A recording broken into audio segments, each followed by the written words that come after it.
It's num-num time. If you think breastfeeding is simple and trouble-free, think again. Gotta make sure mama's comfortable. Trish Taylor breastfeeds her baby, Dwayne Taylor III. They call him D3 for short. You gotta eat the num-nums. Taylor's living room is chock full of devices and supplements that help her breastfeed successfully. I pumped with this last night. I take these daily. I drink my tea daily. I pump after every feeding. I weigh him at least once a day to see how he's growing. These are things that I have to use regularly. Taylor also uses disposable nursing pads, creams, you name it. Of course, this stuff isn't convenient. Of course, it gets annoying. Sometimes you want to pull your hair out. But at the end of the day, my son and I are building a really strong bond, and I wouldn't trade it for the world. The Centers for Disease Control and Prevention says Taylor is on the right track. The agency recommends that all babies be exclusively breastfed for the first 6 months. On average, however, California women aren't coming close to that goal. In fact, surveys show the rate of exclusive breastfeeding takes a big dive when babies hit the 3-month mark. That's about the time when many women have to return to work. Yeah, we have a meeting here, so I'll pump there. Christine Vaughn came back to her job at Cal State San Marcos when her daughter Kenzie was 3.5 months old. Kenzie is now 8 months old, and Vaughn is still breastfeeding her. Vaughn says pumping her milk on the job requires a lot of work. The night before, she has to clean and pack up her equipment, and she has to remember to bring it to the office the next day. And then really pumping begins well before I actually even get to work. What's the last time I fed my daughter in the morning is usually a big indicator of when I'm going to pump when I'm here. When it's time to pump, she grabs her special bag and goes upstairs to a private room. Vaughn ends up pumping about every 2 to 3 hours. Sometimes she has to juggle her schedule to make it happen.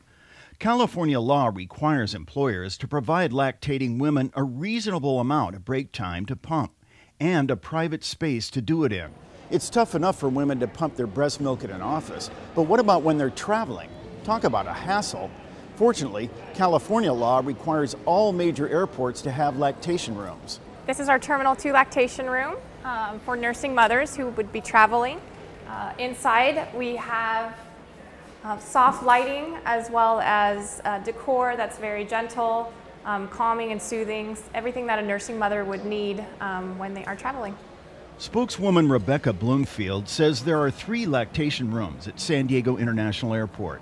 She says with 20 million passengers coming through every year, the rooms are an important amenity.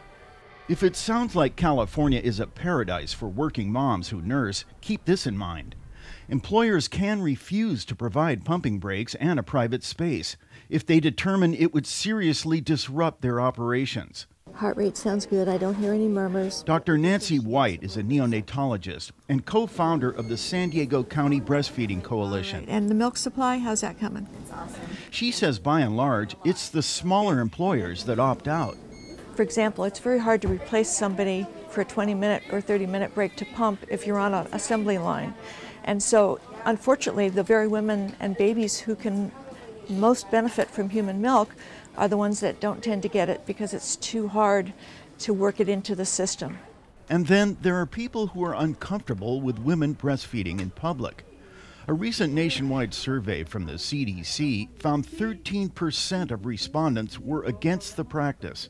Some people don't believe it's natural, they believe it's nasty, and I've had congressmen tell me, well, I don't pee in public, so why should you breastfeed in public? I don't think the two are equivalent, but I can't get that across to some people. Turn on the pump. That doesn't faze Christine Vaughn. She's planning to breastfeed her daughter Kenzie for at least a year. The hope would be that as a mom, as an employee, that you're able to reach the goal you set for yourself. And I think when moms are unable to do that, it's very hard. It's hard because in some way you almost feel like you're failing as a mother. And that's a hard place to be.